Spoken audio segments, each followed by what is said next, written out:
তোর ও আচ্ছা, আমি আমি বললাম তোর পেট, আমি ভাবলাম পেট মানে আমি পেট ভেবেছিলাম। হ্যাঁ পেট না মানে পেটই বলেছে পেট।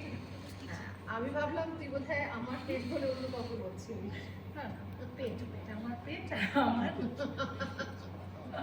কিন্তু এবার একটা জিনিস খুব সুন্দর লাগে যে আমরা অনেক খাবার তো খাই, মানে অনেক দেশ বিদেশের খাবার আমরা সবসময় খুঁজি, নতুন কি খাবার পাওয়া যাচ্ছে আমাদের শহরে, কিন্তু আমাদের এই বাংলার বুকে এত সুন্দর সুন্দর খাবার আছে যেটা আমরা সময়ের সঙ্গে ভুলে জি যাই। বাংলা রান্নাঘর দেখবি, তাহলে পুরোটাই শিখে তাহলে যাবে। প্রচুর শিখে তাহলে যাবি তো তুই। অভিনয় ছেড়ে আমি শেফ হয়ে গেছি। বিয়ের আগে এগুলো দেখে নাও, শিখে নাও, এগুলো তো বৌমা।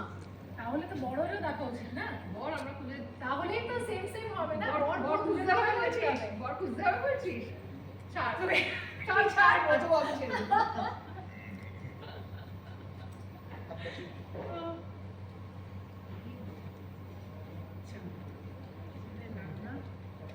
একটা রান্না একটা রান্না প্রায় শেষের দিকে, সেই যুগের রান্না পাউল কাটলেট। বিনোদিনীর যুগের খাওয়ার।